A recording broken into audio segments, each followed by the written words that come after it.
Hello and welcome back to episode 2 and week 2 of this AI trading experiment. So just to recap, if you've missed episode 1, we've used 6 different AI models, $10,000 of simulated money, and allowed each AI to pick out a maximum of 20 different stocks or ETFs to see if AI can beat the market and to find out which AI is best for trading and investing.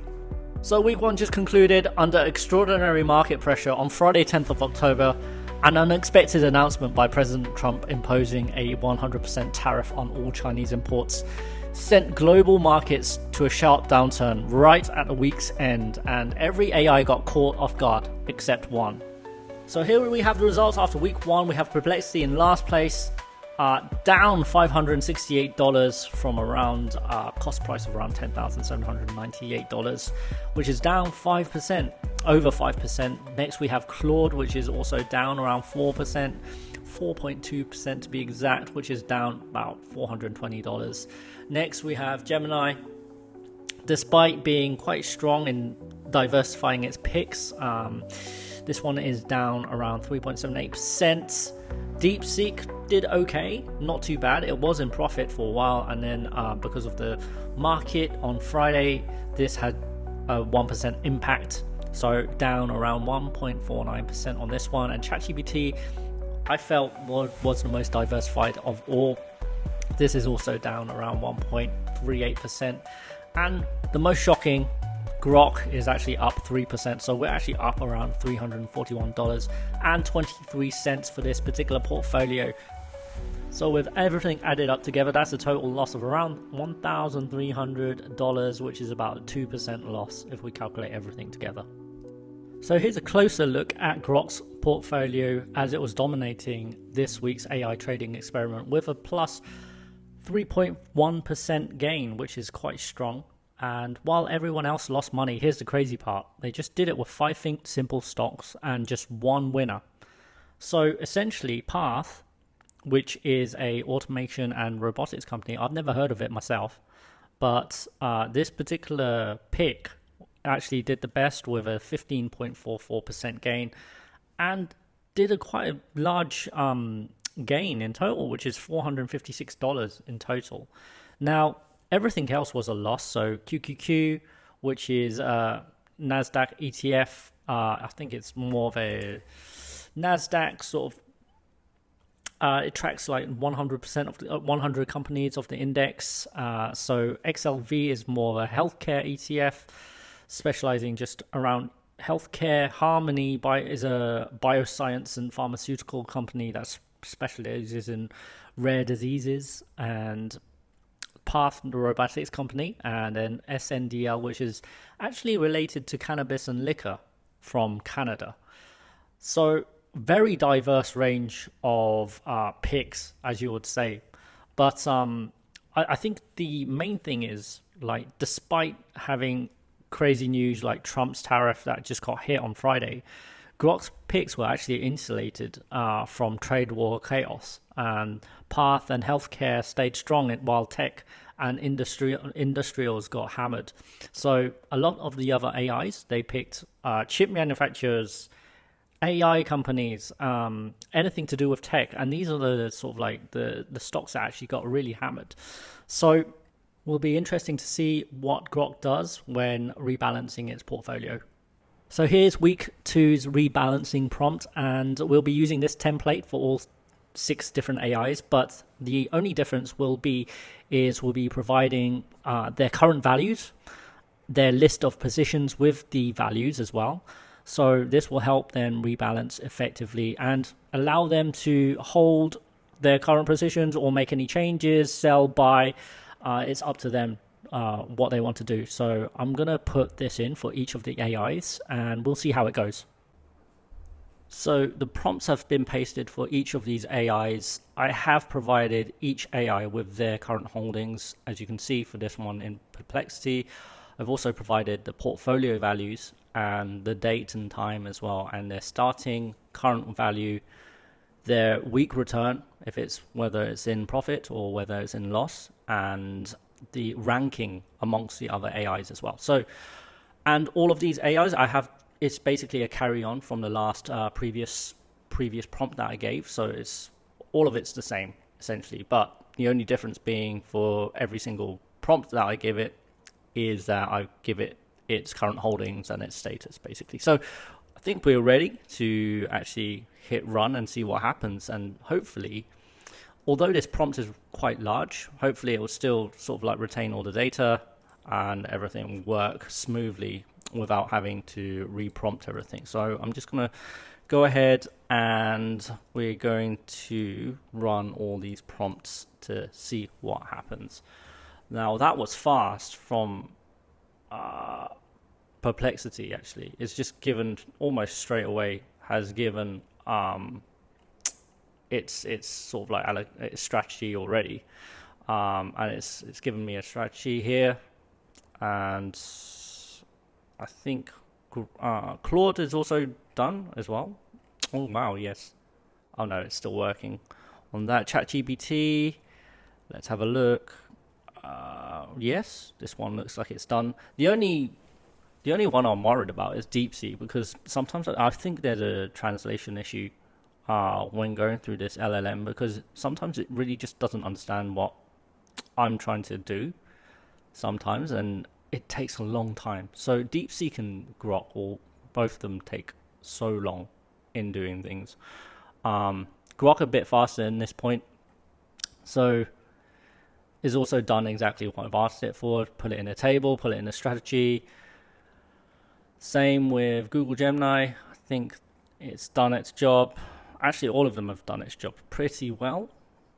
I will go into a bit of a deeper dive with every single one of these just to see what their strategy is. And whilst DeepSeek is still thinking, I think we will take a quick look into each one, and then we'll see how it goes.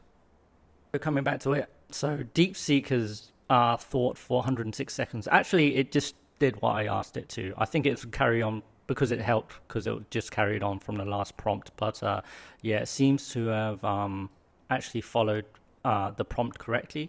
So again, what I'll do, I'll go through each one, and then we'll have a deeper dive into their strategies. So this is Perplexity's strategy. So their decision is to rebalance, and you can see that selling off gold, this gold ticker, it's also selling off this small cap ETF as well, and then buying Palantir, but then holding everything else.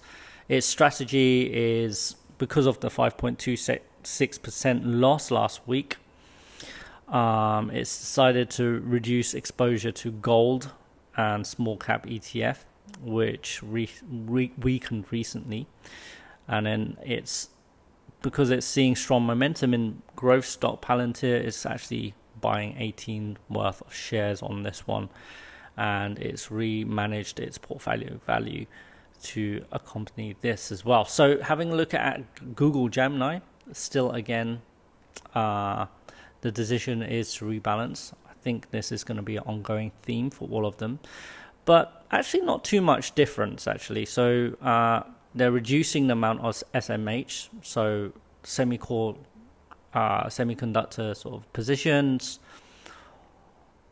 and selling this IWM. I don't know what this is, but it'll be interesting to have a look at it. And then buying cybersecurity, which is also very interesting. My strategy for the upcoming week is to de-risk the portfolio while rotating into higher areas with better relative strength. I am eliminating my weakest position. I guess that's good. And reducing my core semiconductor holding SMH to protect capital. And this is interesting strategy here. And it's calculated everything correctly as well. Very good. We'll take a look at Grok's. What does Grok want to do? US stock market was volatile last week. Yes, we know that. October, AMD surge on OpenAI partnership. So it does look at the news, and so quite good in terms of reading the up-to-date news on on October 11th, after controversial Trump social media post raised $2 trillion in the value. So pretty good in terms of actually reading news and then strategizing its portfolio based on that as well. So holding a lot of things, Path, AI automation, Harmony, biotech, ETF, Nasdaq Index 100, and then healthcare as well. So holding on to these, buying a couple of new ones, XLU, utility sector ETF, and then buying a position in this fintech stock. And okay, never heard of this one before, but it'll be good to see what else it does. And then actually selling all of SNDL, which is the cannabis sector in Canada. So let's have a look at Claude's. Wow, that's a lot of stuff to do actually. Lots of selling in this. Selling all. Actually, it looks like it's selling a lot of the chip manufacturers. Anything to do with that actually. So selling Nvidia, AVGo, TSMC, very chip heavy sort of manufacturing areas.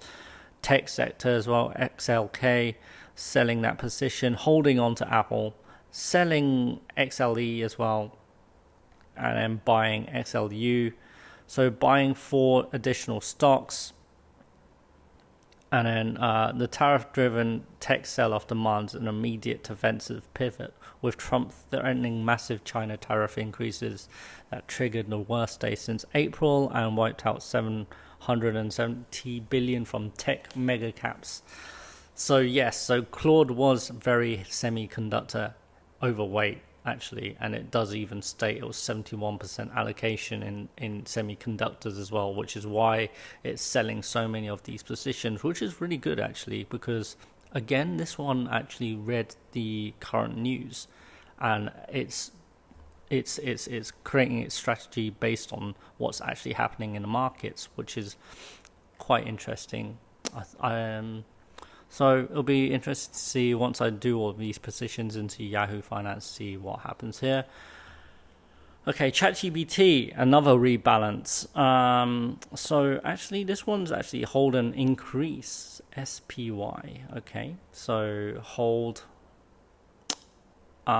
This QQQ is also held in, I think Google Gemini actually held this one as well. Reducing its position in Nvidia. Holding any AMD, holding these tech stocks here, buying a position in XLK, ARKK, so innovation exposure, and then selling its position in ZM. So it's actually got a cash reserve actually, 1,594. I'd hold that cash reserve or use it opportunistically, add on dips to reduce downside risk. Very smart.